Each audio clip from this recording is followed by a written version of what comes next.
Yeah. But you see there's different boats for the area. Europe is full of rib boats. Really? Rigid inflatables, right? And there's multiple reasons for that. Some of them is taxation, that, you know, certain feet, based on the length of a certain boat in certain parts of the world, in Europe, well, hey, it's going to cost you this much more in this bracket to have this boat. So the higher you get, the more you get gouged, right? Like, like over here, we're pretty lucky that, you know, you can have a big boat in Florida and, you know, you're not getting hurt because your boat is bigger than the next guy's. Right. Yeah. Right. Over there, you do get hurt. So, so that restricts, and manufacturers will make boats based on the customers that they're dealing with.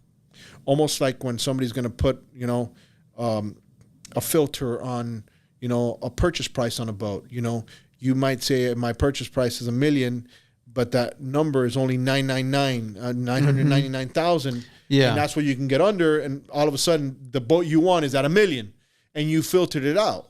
Yeah. So that scenario happens a lot over there. So it's the workaround that the industry has to use, based on how they can get what their customer wants, which is regrettably a problem. They don't have the luxury of having fuel prices like what we have here in the States. So they're more conscious when it comes to fuel. So when they see us putting 5 and 6 engines on a cigarette, or, you know, a Scout or something like that, they think like that's just a ridiculous way to spend money. Yeah. And over here, somebody that says, hey, I worked hard, I want to have this, I can afford it, and I want to do it. So they just do it. Their thinking is a little bit different. They're more about comfort. You see more diesels over there than there's gas, or is it outboards, inboards? No, you're seeing a lot of outboards now, but there was a lot of inboards and diesels out there. You'll still see them on the bigger yachts and stuff like that, just like you see over here. But the outboard's just still more price wise. Well, yeah, the trend has been for the last couple of years that it makes sense to put an outboard on a certain engine, on a boat, right? It's a lot easier to maintain in most cases, right?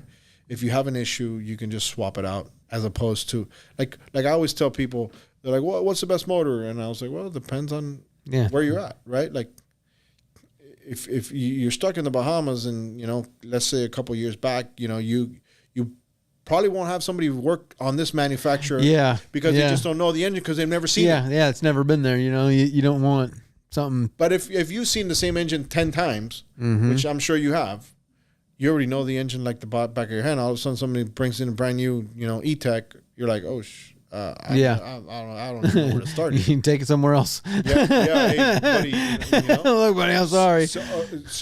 But then again, if you live in a neighborhood and in a town or a lake that's all they have and that's all they run, then I tell you, go get an E-Tech. Yeah. Right. Yep. It just makes sense. Yeah. Like if you see there's pockets, like right now there's a trend, and I'm a little biased because I have a sponsor which is going to be at the show, that they sell Suzukis.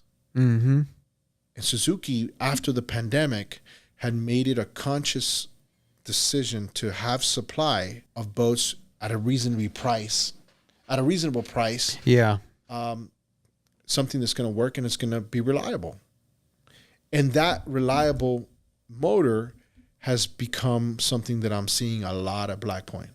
Like the other day when I had somebody at the boat ramp, they're like, man, I see like for every 10 boats, they're like 6 or 7 are Suzukis. Yeah, it's crazy.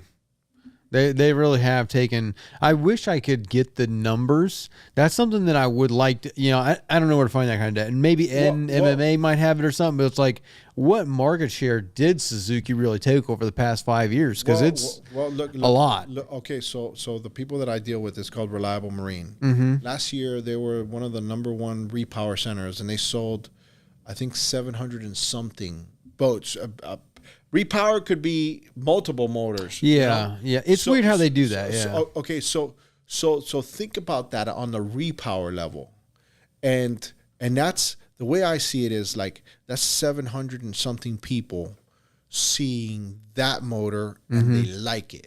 And they're gonna tell everybody, or when they're with somebody, I like this motor. Yeah. And that's not saying that Honda doesn't build a fantastic motor, which they do. Yep. Mercury builds a fantastic motor, and so does Yamaha Tahatsu.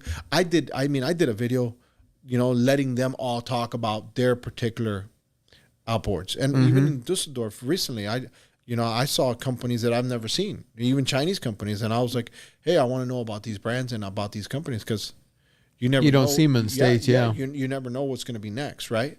But yeah, that would be an interesting scenario. But I think where they understood their audience. Well, and the price point, because you can get right now. You're talking. It's not like, oh, one engine's $3,000 less than another. It's 10, 15 grand less. Like it's a big number. Well, think about it. Like, there's a guy that I did a video with. He's a commercial guy. He put 9,000 hours on his 250 Suzuki. Wow. And I saw him at the boat ramp the other day, and he's like, this one's got a year, and it's got 3,500 hours in a year. Yeah. So think about that. The average person won't put... They won't put 35 in their lifetime. 35, 40, right? Yeah. Right? Imagine the amount of time that these guys... Hey there, sorry to take you away from the video, but real quick, did you know that on average a boat owner will spend between $1,000 and $5,000 a year just on servicing their engine? And you could actually pocket and save a lot of that money if you would just do the service yourself. It might seem like a daunting task, but I guarantee you virtually everyone can do it with our guidance and the Boaters program. This is just one skill that you could learn inside the program, because we have hundreds of other videos teaching you all kinds of boating skills, as well as a weekly live stream where we have questions and answers with me, as well as a chat feature where you can send videos and pictures, ask all kinds of questions, or look for some advice or some guidance on a project that you're doing on your boat. You can join the program by hitting the first link in the description, clicking join, or visiting bornagainboating.com. Now back to the video.